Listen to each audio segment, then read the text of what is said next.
اعوذ باللہ من الشیطان الرجیم بسم اللہ الرحمن الرحیم رب اشرح لی صدری ویسر لی امری واحلل عقدۃ من لسانی یفقہوا قولی ربی زدنی علما بسم اللہ الرحمن الرحیم۔ سورہ البقرہ آیت نمبر 58۔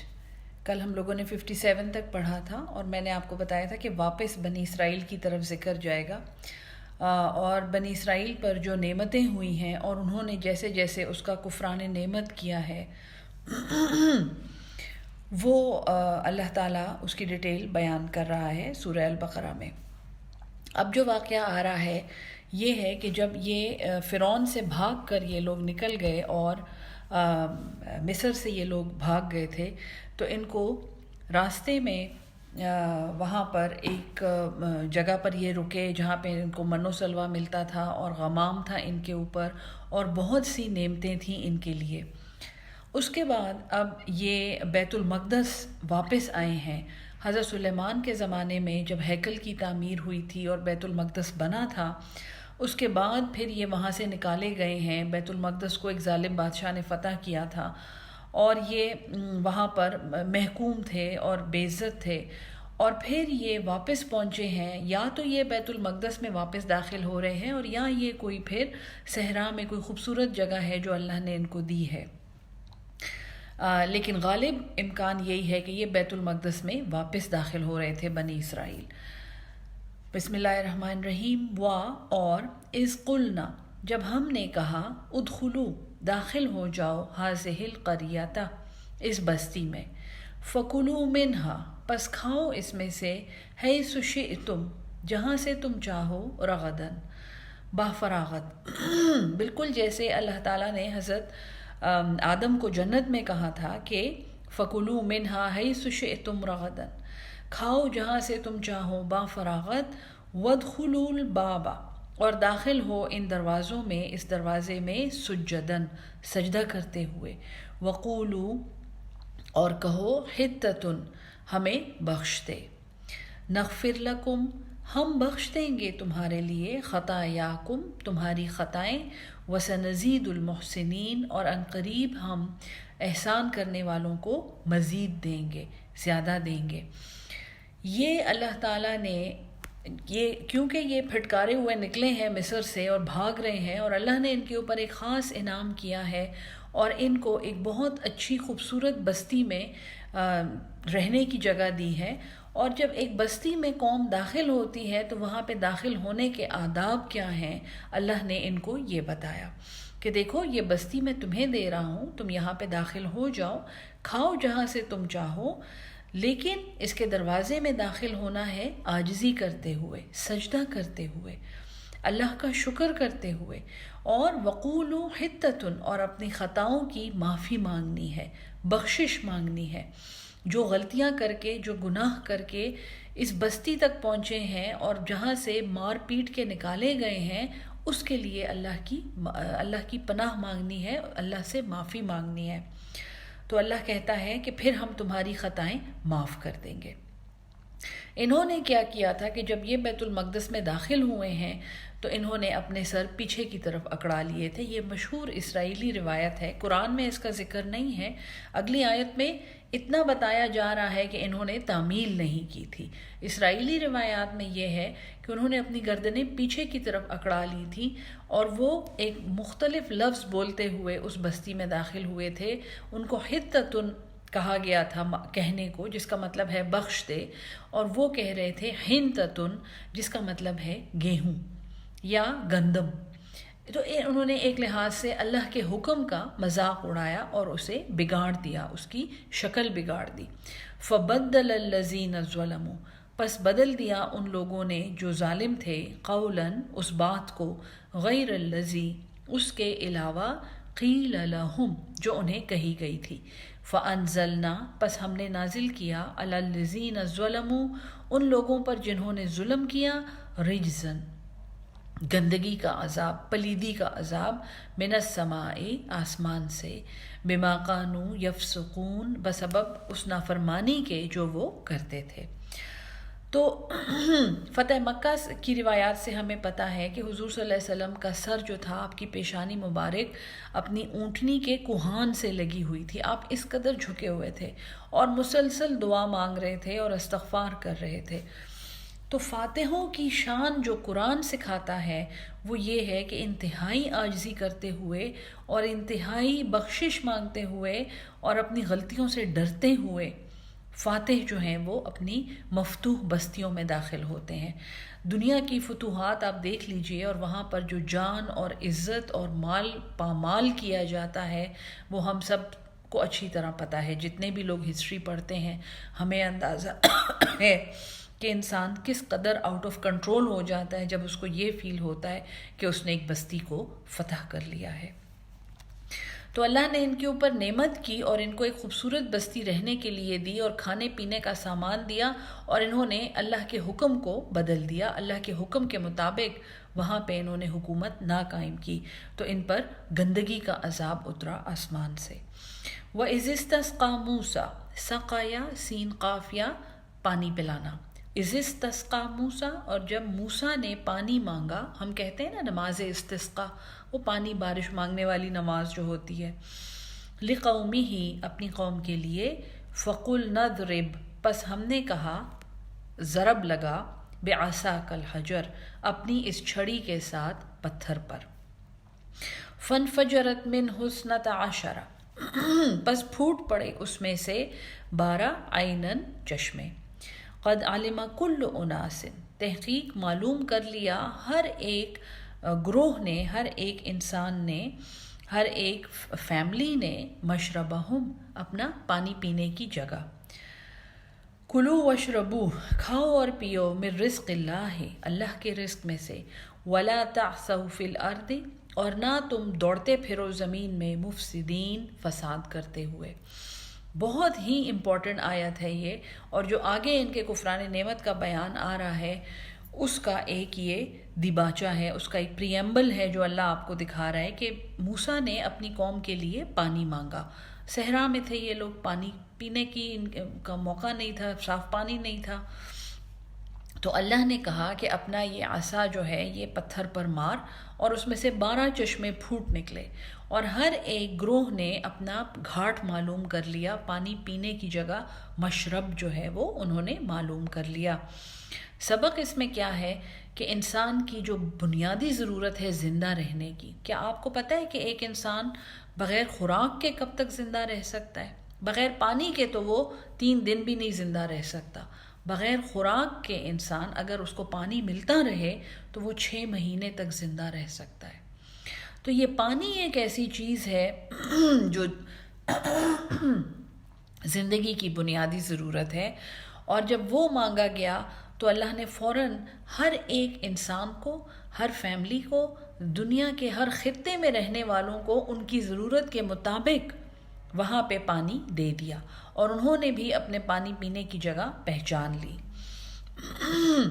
اللہ نے صرف اتنا کہا کہ کھاؤ پیو جہاں سے تم چاہو، یہ اللہ نے تمہارے لیے ہی دیا ہے، لیکن وَلَا تَعْثَوْا فِي الْأَرْضِ مُفْسِدِينَ نہ دوڑتے پھرو اس زمین میں فساد کرتے ہوئے، ایک دوسرے کا پانی کاٹتے ہوئے، ایک دوسرے کا پانی گندا کرتے ہوئے، اس زمین کو فاسد کرتے ہوئے نہ تم ادھر ادھر دوڑو پھرو، تمہاری زندگی کی جو ضروریات ہیں وہ وہیں پر پوری ہیں جہاں پر تم رہتے ہو۔ وَإِذْ قُلْتُمْ اور جب تم نے کہا، یا موسیٰ اے موسیٰ، لن نصبر ہرگز نہیں ہم صبر کریں گے، علی طعام واحد ایک ہی قسم کے کھانے پر، یہ وہ کفران نعمت ہے جو مشہور عالم من و سلوہ کا نزول جس کی وجہ سے بند ہو گیا تھا، کہ بنی اسرائیل نے حضرت موسیٰ کو کہا کہ ہم تو ہرگز ایک قسم کے کھانے پہ گزارا نہیں کر سکتے، فَادْعُ لَنَا رَبَّكَ بس پکار تو ہمارے لیے اپنے رب کو۔ یہ ڈائلاگ دیکھیں نا ان کا، یہ بات دیکھیں، اپنے رب کو پکار، یہ نہیں کہہ رہے کہ ہمارے رب کو پکار۔ یہ ہوتا ہے نا، لوگ ایک حد فاصل قائم کر دیتے ہیں، اس پیغمبر کا رب ہے، ہمارا تو نہیں ہے، اس پیغمبر کو پکڑے گا، ہمیں تو نہیں پکڑے گا۔ تو بلا اپنے رب کو، یخرج لنا وہ نکالے ہمارے لیے، مما تنبت الارض اس میں سے جو زمین میں سے اگتا ہے، نباتات نباتا جو زمین میں سے نباتات اگتی ہیں، من بقلہا و قثائہا و فومہا و عدسہا و بصلہا، اس میں وہ ہمارے لیے پیاز پیدا کرے اور کھکڑی پیدا کرے اور لہسن پیدا کرے اور دالیں پیدا کرے اور ترکاری پیدا کرے۔ سبحان اللہ، آسمان سے کھانا برس رہا ہے، ان کو وہ نہیں چاہیے، ان کو من نہیں چاہیے، ان کو سلوا نہیں چاہیے ہے، ان کو پیاز اور کھکڑی اور دال اور لہسن چاہیے ہے۔ یہ حضرت انسان نے جو تماشا کیا ہے نا، ہسٹورک تماشا، یہ قرآن میں تو ریکارڈڈ ہے، قرآن میں تو موجود ہے، یہ تورات میں بھی موجود ہے، انجیل میں بھی موجود ہے۔ اور اگر آپ دا سم تھنگ آف سویلائزیشن، دنیا کا سب سے بڑا جو انسائکلوپیڈیا ہے، مجھے اب یاد نہیں ہے اس کا نام، میں ریفرنس چیک کر کے آپ کو بھیجوں گی، لیکن اس میں یہ ہے کہ یہ ایگریکلچرل ریولوشن جہاں سے شروع ہوا ہے، جب انسان نے یہ ریئلائز کیا کہ وہ زمین میں سے اپنا کھانا اگا سکتا ہے، تو وہ کتنا سخت نقصان دہ تھا انسان کے لیے، اس کی وجہ سے آج جو دنیا میں برا حال ہے، وہ پورا ایک ڈیفینیشن، پورے ایک ڈسکرپشن اس نے دی ہے اس چیز کی، کہ ہمارے لیے زمین میں سے یہ چیزیں اگائے۔ قال، حضرت موسیٰ نے کہا، اتستبدلون، کیا تم بدلتے ہو، الذی ہوا ادنا، ایک گھٹیا چیز کو، بالذی ہوا خیر، ایک ایسی چیز سے جو اس سے کہیں بہتر ہے۔ ارے آسمان سے کھانا اتر رہا ہے، پرندے زمین پہ رینگ رہے ہیں، اٹھا کے تم کھا جاتے ہو ان کو، وہ تمہیں نہیں چاہیے، تم نے خود زمین میں چیزیں، ترکاریاں لگانی ہیں اور وہ اگانی ہے۔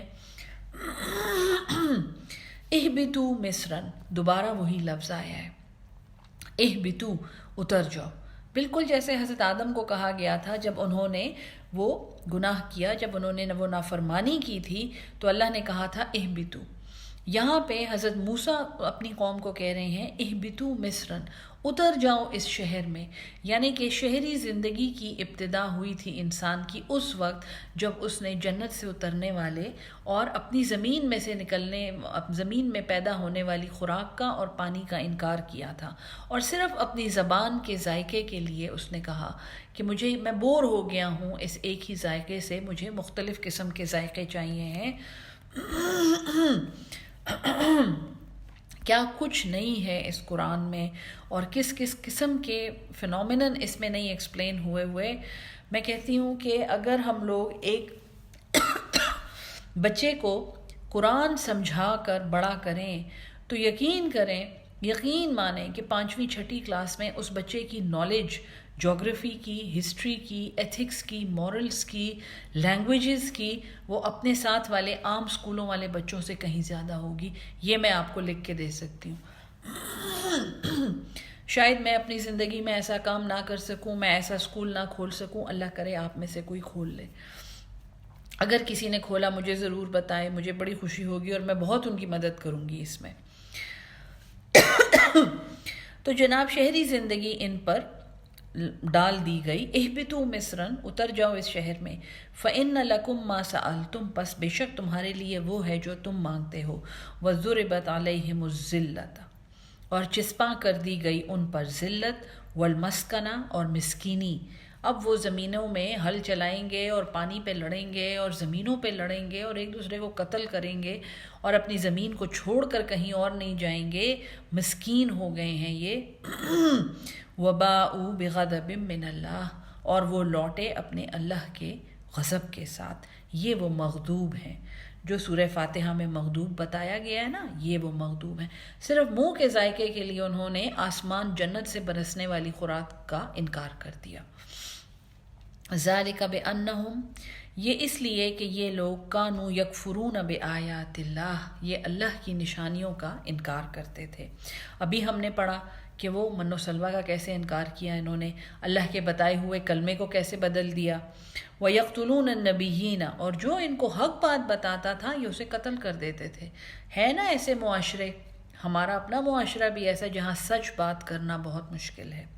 وَيَقْتُلُونَ النَّبِيِّينَ بِغَيْرِ الْحَقِّ، اور وہ قتل کرتے تھے نبیوں کو ناحق۔ ذالکا، یہ بات، بما عصوا، اس لیے کہ یہ نافرمان تھے، وکانوا یعتدون، اور یہ حد سے نکلتے تھے۔ ان الذین آمنوا، بے شک جو لوگ ایمان لائے، والذین ہادو اور جو لوگ یہود ہوئے، والنصارى اور نصرانی ہوئے، والسابئین اور سابی ہوئے۔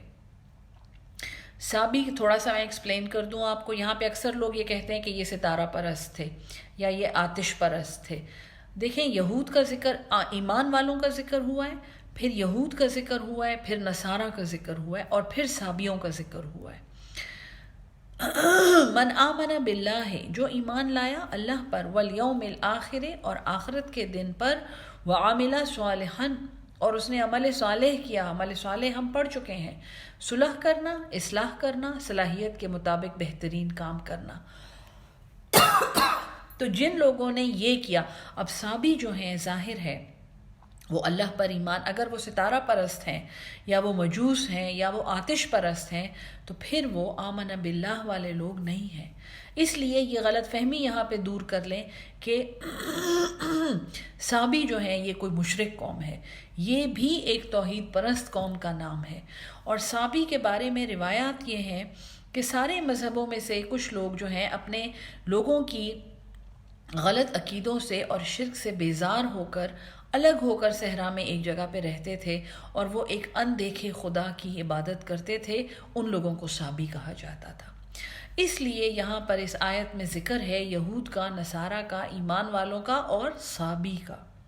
جو اللہ پر ایمان لایا اور آخرت کے دن پر، وعمل صالحا اور عمل صالح کیا انہوں نے، فلہم اجرہم پس ان کے لیے ان کا اجر عند ربہم ان کے رب کے پاس ہے، ولا خوف علیہم اور ان پر کوئی خوف نہیں ہے، ولا ہم یحزنون اور نہ ہی یہ حزن کریں گے، نہ ہی یہ غمگین ہوں گے. اس آیت کے بارے میں ایک اعتراض ہے کہ اس میں رسول کا نام نہیں ہے. ویسے تو اس میں رسول بھی نہیں ہے اور اس میں فرشتے بھی نہیں ہیں اور اس میں کتابیں بھی نہیں ہیں، لیکن وہ ایمان مفصل کے علاوہ اس میں بات یہ ہے کہ اس میں جی رسول کا نام نہیں ہے. میری بات سنیں، ایک تو ہو سکتا ہے کہ یہ آیت ان لوگوں کے بارے میں ہے جو رسول سے پہلے کے لوگ تھے. ایک امکان یہ ہے تفسیر میں جو بتایا گیا ہے. دوسرا امکان یہ ہے کہ آمن باللہ جو ہے یہ رسالت کے بغیر ناممکن ہے. وہ اللہ پر اگر ایمان لائے ہیں تو وہ رسولوں پر ایمان رکھتے ہی ہیں. یوم الآخر پر ایمان جو ہے وہ بھی رسول پر ایمان کے بغیر ممکن نہیں ہے. رسول کی بات سن کر ہی یوم آخر کا پتہ چلتا ہے. عمل صالحا جو ہے وہ تو رسول کی مثال کے بغیر بالکل ناممکن ہے. عمل صالح اصل میں ہے کیا؟ ٹھیک ہے نا جی. بہت چند ایسی باتیں ہیں جو ہماری نیچر میں ودیت کی گئی ہیں، ان کے علاوہ باتیں جو ہیں وہ وحی کے ذریعے ہم پر ریویل ہوئی ہیں. تو نبیوں پر ایمان یا رسولوں پر ایمان اس آیت میں موجود ہے، لیکن ان الفاظ میں کھلا نہیں بتایا گیا. اور یہ بات اچھی طرح سمجھ لیں، سابی کی بہت زیادہ مس انٹرپریٹیشن ہوتی ہے. سابیوں کو مشرک کہا جاتا ہے، حالانکہ اگر آیت کو آپ غور سے پڑھیں تو اس میں کسی مشرک کا ذکر نہیں ہے. یہ سب موحد ہیں، یہ توحید پرست ہیں. وَإِذْ أَخَذْنَا مِيثَاقَكُمْ اور جب ہم نے پکا وعدہ تم سے لیا، وَرَفَعْنَا اور ہم نے اٹھایا، رفع کیا، اونچا کیا، فَوْقَكُمُ الطُّورَ تمہارے سروں کے اوپر کوہ طور.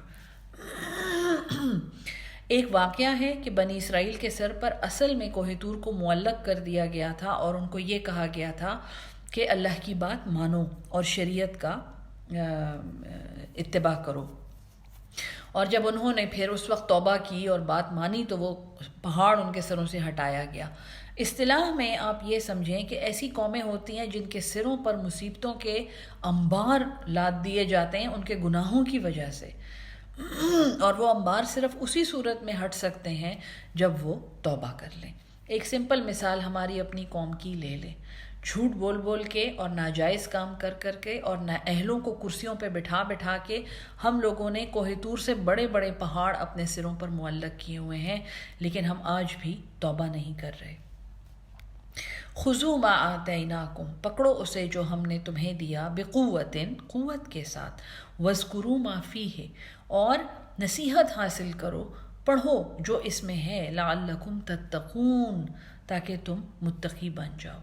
تقوی کا ایسنس سمجھا دیا گیا کہ اللہ کی کتاب اور اللہ کی شریعت کو سمجھنا اور اس پہ عمل کرنا. یہ تقویٰ کا ایسنس ہے۔ ثم تولیتم من بعد ذلک، وہ پہاڑ تم نے اپنے سروں پہ لٹکا ہوا دیکھا پھر بھی تم پھر گئے۔ ثم تولیتم من بعد ذلک فلولا فضل اللہ علیکم، فلولا پس اگر نہ ہوتا، فضل اللہ اللہ کا فضل، علیکم تم پر، ورحمتہ اور اس کی رحمت، لکنتم من الخاسرین البتہ تم ہو چکے تھے خسارہ پانے والوں میں۔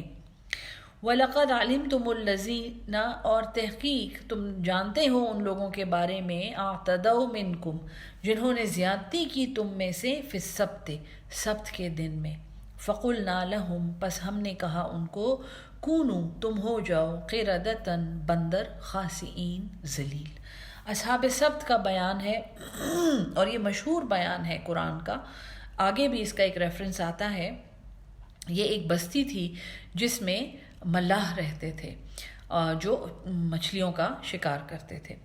سمندر کے کنارے ایک بستی تھی، اور اس بستی میں جب حق آیا اور حق کا اس میں بول بالا ہوا، بنی اسرائیل کی بستی تھی، تو ان کو کہا گیا کہ تم جمعے کے دن اللہ کی عبادت کیا کرو۔ انہوں نے آگے سے یہ کہا کہ جی ہمیں جمعے کا دن پسند نہیں ہے، جیسے یہ ہر چیز میں تعویلیں کرتے تھے، اور ہمیں کوئی اور دن دے دیجئے۔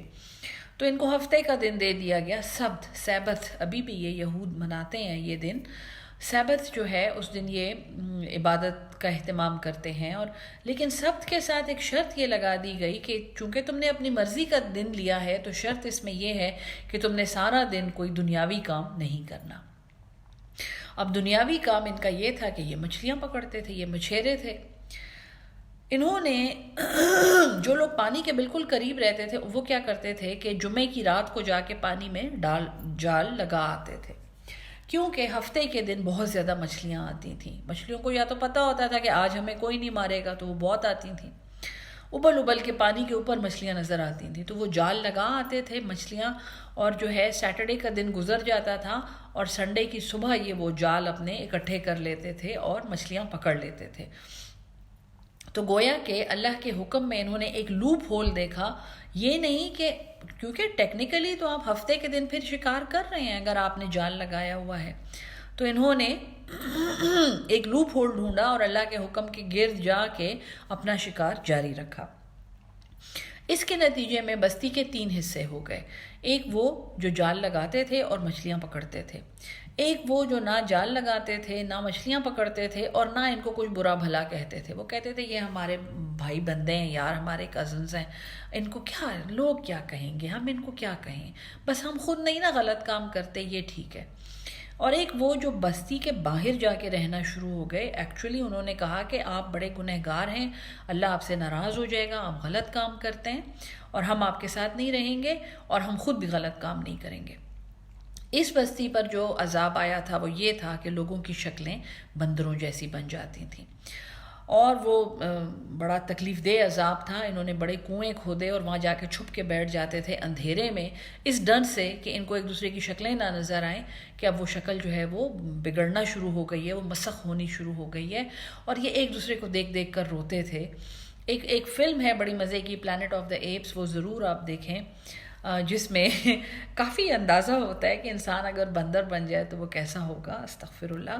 خیر پھر یہ پوری قوم مسخ ہو گئی، وہ مر گئے، اور جب عذاب شروع ہوا، انٹرسٹنگلی یہ تورات میں ہے، تو فرشتے نے کہا کہ میں کس کو عذاب دوں؟ ایک تو وہ جو شکار کھیل رہے ہیں اور نافرمانی کر رہے ہیں، تو اللہ کا حکم یہ ہوا کہ جو لوگ انہیں منع نہیں کرتے سب سے پہلے ان کو عذاب دو، سب سے پہلے ان کو بندر بناؤ، کیونکہ ان کو حق کا پتہ ہے اور پھر بھی یہ انہیں منع نہیں کرتے۔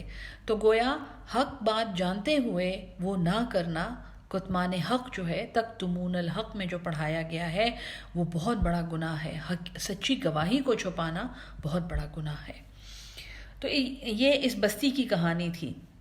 فَجَعَلْنَاهَا پس بنایا ہم نے اسے، نَكَالًا لِمَا ایک عبرت تمہارے لیے، بین یدیہا تمہارے سامنے، وما جو سامنے تھے، وما خلفہا اور جو بعد میں آ رہے تھے، وموعظۃً اور ایک نصیحت، للمتقین متقی لوگوں کے لیے۔ وَإِذْ قَالَ مُوسَىٰ لِقَوْمِهِ اور جب کہا موسیٰ نے اپنی قوم کو، یہ جو ہے نا یہ سینٹرل کہانی ہے البقرہ کی. الحمدللہ آپ تقریباً البقرہ کی یہ جو مین یعنی بنی اسرائیل کی کہانی کا جو ایسنس ہے نا وہ اس کہانی میں ہے جو اب میں آپ کے سامنے پڑھ رہی ہوں. اس کو یعنی کہ دا اسٹوری آف البقرہ بھی اس کو کہتے ہیں، یا البقرہ کی جو مرکزی کہانی ہے وہ یہ ہے. وَإِذْ قَالَ مُوسَىٰ لِقَوْمِهِ، اور جب کہا موسیٰ نے اپنی قوم کو، ان اللہ بے شک اللہ یأمرکم تمہیں حکم دیتا ہے، ان تذبحوا بقرۃ یہ کہ تم ذبح کرو ایک گائے. قالوا انہوں نے کہا، اتتخذنا ہزوا کیا تو ہماری بات کیا تو ہمارے ساتھ مذاق کرتا ہے. یہ بات جو ہے دیکھیں حضرت موسیٰ کو اللہ نے ایک وحی دی کہ اپنی قوم کو کہو کہ ایک گائے ذبح کریں. قوم جو ہے وہ بنی اسرائیل ہے، وہ تو بڑی ایکسپرٹ ہے تعویلیں کرنے میں. قوم نے آگے سے یہ کہا کہ یہ ہے موسیٰ آپ کو مذاق کر رہے ہیں. یعنی جب اللہ کا کوئی حکم انسان نہیں ماننا چاہتا تو یہ پہلا ہتھیار ہے کہ وہ اس کو سیریسلی نہیں لیتا، وہ اس بات کو مذاق سمجھتا ہے. تو انہوں نے کہا کہ کیا تو ہمارا مذاق اڑاتا ہے. قال حضرت موسیٰ نے کہا، اعوذ باللہ میں اللہ کی پناہ چاہتا ہوں، ان اکون من الجاہلین یہ کہ میں جاہلوں میں سے ہو جاؤں. یعنی اللہ کی وحی کو اور اللہ کے حکم کو مذاق سمجھنے والا جو ہے اور اس کو نان سیریس سمجھنے والا اور اس کو سیریسلی نہ لینے والا جو ہے وہ کون ہے؟ وہ جاہل ہے، وہ سب سے بڑا جاہل ہے. تو حضرت موسیٰ نے فوراً اللہ کی پناہ مانگی. قالوا ادع لنا انہوں نے کہا کہ تو دعا کر ہمارے لیے ربکا تیرے رب سے. وہی ایٹیٹیوڈ کہ ہمارا رب تو نہیں ہے، تیرا رب ہے، تجھ سے باتیں کرتا ہے، ہمیں تو کچھ نہیں پتا. یعنی اس چین کا انکار کہ جو ہمارا رب اس موسیٰ کو بتا رہا ہے وہ ہمارے لیے بتا رہا ہے، ہم نے ان باتوں سے فائدہ اٹھانا ہے. تو کہہ رہے ہیں کہ جا اپنے اللہ سے بات کر، یبین لنا وہ بیان کرے ہمارے لیے، ماہیا یہ کیسی ہے. حکم ہے ایک گائے کو ذبح کرنے کا. اب اس گائے کا جو یہ حشر کریں گے اپنی تعویلوں سے وہ آپ سنیں. تو یہ کہتے ہیں کہ ہمیں بتائیں وہ کیسی ہے. بھائی گائے کیسی ہوتی ہے یار؟ 4 ٹانگیں ہوتی ہیں، ایک دم ہوتی ہے، ایک سر ہوتا ہے، گائے ہوتی ہے نا، ذبح کر دو نا جی. یہ کہہ رہے ہیں کہ ہمیں بتائیں. قال حضرت موسیٰ نے کہا، انہ یقول بے شک وہ کہتا ہے، انہا بقرۃ یہ جو گائے ہے، لا فارض نہ تو یہ بوڑھی ہے، ولا بکر اور نہ ہی بچی ہے، عوان بین ذالک یہ درمیان میں ہے ان کے. اب چونکہ یہ تعویل کر رہے ہیں اللہ تعالیٰ کی طرف سے وہ حکم جو ہے وہ کمپلیکیٹ سے کمپلیکیٹ تر ہوتا چلا جائے گا. اللہ کا حکم جیسے آیا ہے سیدھا سیدھا ویسے ہی مان لیں، جتنی تعویلیں کریں گے وہ حکم مشکل ہوتا چلا جائے گا. عوان بین ذالک ففعلوا ما تؤمرون پس تم کر گزرو جو تمہیں کہا جاتا ہے. اب حضرت موسیٰ تو اپنی قوم کو جانتے ہیں، وہ کہہ رہے ہیں کہ یار جلدی سے تم اسے ذبح کر دو جو تمہیں امر دیا جاتا ہے.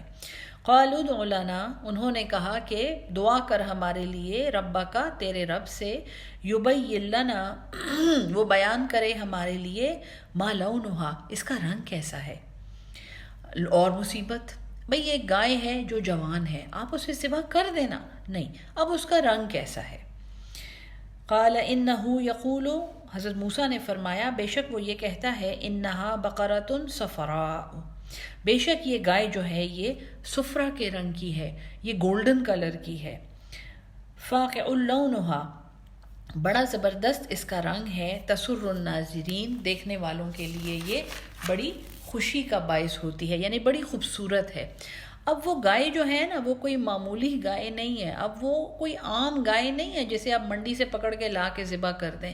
ایک تو وہ بڑی جوان گائے ہے، دوسری وہ گولڈن کلر کی، اب وہ ماڈل گرل بن گئی ہے وہ گائے جو ہے. ٹھیک ہے جی، یہاں تک پہنچ کے تھوڑا سا میں ڈائیگریس کر کے آپ کو کہتی ہوں. ایک سمپل حکم ہے اللہ کا، نکاح کرو، ہیں نکاح کرو، سنت ہے ہمارے رسول کی، نکاح کرو. نکاح میں کیا ہوتا ہے؟ ایک دولہا ہوتا ہے، ایک دلہن ہوتی ہے، ایک دلہن کے والی ہوتے ہیں، ان کی فیملی ہوتی ہے، اور دولہا کی فیملی اگر آنی چاہتی ہے تو موسٹ ویلکم. ایک قاضی ہوتا ہے اور 2 گواہ ہوتے ہیں، یہ نکاح ہوتا ہے. ٹھیک ہے جی، نکاح کا حکم آ گیا. نکاح میں پھر اس کے اندر کیا ہوتا ہے؟ ایجاب اور قبول ہوتا ہے. قبول ہے قبول ہے قبول ہے، دلہن نے کہہ دیا قبول ہے قبول ہے قبول ہے، دولہا نے کہہ دیا لیں جی مبارک ہو. اس کے بعد سنت میں کیا ہے، کوئی چیز کو میٹھی چیز کھا لو، چھوارے کھا لو، کچھ کھا لو، حلوہ کھا لو، شربت پی لو، یہ نکاح ہو گیا۔ پھر لڑکی کو اٹھا کے مسجد میں لے جاؤ، اس کے باپ بھائی لے جاتے ہیں، لو جی بھئی آپ کی بیوی ابھی آپ کا نکاح ہوا، مبارک ہو۔ کل جو ہے فیملی اکٹھی ہوگی تاکہ لڑکے والے دلہن سے انٹروڈیوس ہو جائیں، اور جو دلہن والے ہیں وہ لڑکے کی فیملی سے انٹروڈیوس ہو جائیں، کیونکہ کل تو وہ نہیں تھے، کل تو صرف نکاح تھا۔ اور پھر سب مل کے کھانا کھائیں، چھوٹی سی ایک ضیافت کریں۔ یہ ٹوٹل نکاح ہے قرآن اور سنت کے مطابق۔ قرآن اور سنت اور حدیث اور صحابہ کے نکاح اور تابعین اور تبع تابعین کی شادیاں آپ دیکھ لیں، جو ریکارڈڈ ہیں وہ یہ شادیاں ہیں نا۔ ہم نے کیا بنا دیا ہے، سب سے پہلے تو ہے جی کہاں پہ ہوگا، کتنے لوگ آئیں، کتنے لوگ نہیں کتنے 100 لوگ آئیں گے، اور کیا کھایا جائے گا، اور کون سے پیکٹ میں چھوارے بانٹے جائیں گے، اور چھوارے ہوں گی بھی کہ نہیں، کیڈبری کی چاکلیٹ ہوگی، اور رنگ گائے کا رنگ گولڈن ہو گیا ہے نا، وہ دلہن کا رنگ بھی کون سا رنگ ہوگا، لال ہوگا، سفید ہوگا، نیلا ہوگا، ہرا ہوگا، گولڈن ہوگا، کتنا سونا ڈالیں گے، کیا کریں گے، وہ سائن جب کر رہی ہوگی تو کتنے لوگ اس کی ویڈیو بنائیں گے اور کتنے لوگ اس کی تصویریں بنائیں گے، اور فوٹو سیشن کہاں پہ ہوگا، اور ایلبم 1 لاکھ کی بنوائیں گے کہ 1.5 لاکھ کی بنوائیں گے، اور میک اپ جو ہے تو وہ ہم 80,000 کا کروائیں گے کہ وہ بھی 1.5 لاکھ والا میک اپ 2 دن کا پیکیج لے لیں، اس کی امی اور بہنیں بھی تیار ہو جائیں۔ یعنی کہ یہاں پہ سمپل کہانی میں آپ کے سامنے پڑھ رہی ہوں نا، ایک گائے کو ذبح کرنے کا حکم ہے۔ آپ اپنی زندگی کا ہر امر دیکھ لیں، کسی کے گھر جانا ہے تو کتنا ہمیں وقتہ پڑا ہوا ہوتا ہے، کسی نے ہمارے گھر آنا ہے، مہمان نوازی کیا ہے، جو گھر میں ہے اٹھا کے سامنے رکھ دیں، یہ لیں جی جو بھی ہے حاضر ہے، آپ ہمارے پیارے مہمان ہیں، نہیں جی کیا دیں گے، کیسے دیں گے، لوگ کیا کہیں گے۔ اچھا ہر معاملے میں آپ یہ دیکھیں کہ ہمارا دین کیا کہتا ہے اور ہم کیا کرتے ہیں۔ تو اب یہ کہہ رہے ہیں اب گولڈن رنگ کی گائے کہاں سے پیدا ہوگی، جوان ہے، اب ان کو پھر وقتہ پڑ گیا ہے۔ قالوا ادع لنا ربک، انہوں نے کہا کہ دعا کر تیرے رب سے، یبین لنا، وہ بیان کرے ہمارے لیے، ما ہی، یہ کیسی ہے، ان البقرہ، بے شک یہ جو گائے ہے۔ اب ان البقرہ آ گیا نا، دیکھیں ابھی تک جو ہے نا انہا بقرہ آیا تھا پچھلی آیت میں، البقرہ اب یہ اس میں معرفہ بن گئی ہے، اب یہ پراپر ناؤن بن گئی ہے، یہ کوئی عام گائے نہیں ہے، یہ کاؤ نہیں ہے، یہ کاؤ بن گئی ہے۔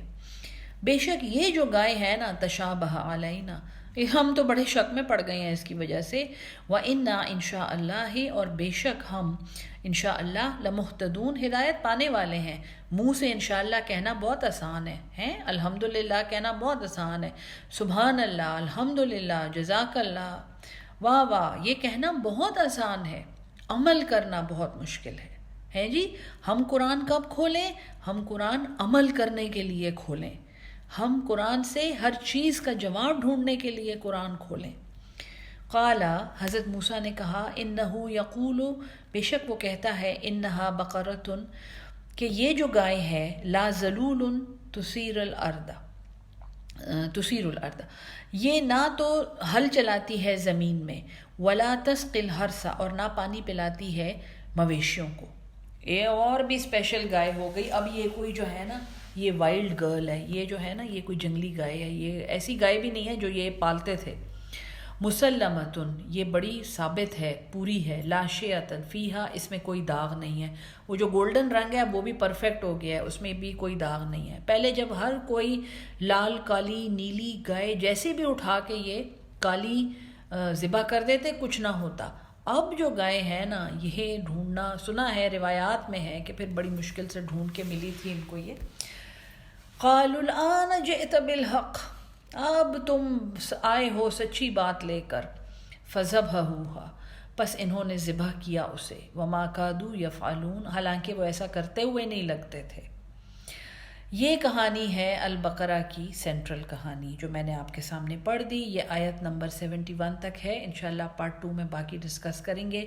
یہ بنی اسرائیل نے جس طریقے سے نافرمانیاں کی ہیں جو قرآن میں ریکارڈڈ ہیں، اور قرآن میں اسی لیے ریکارڈڈ ہیں کیونکہ قیامت تک انسان نے ایسی ہی نافرمانیاں کرتے رہنا ہے۔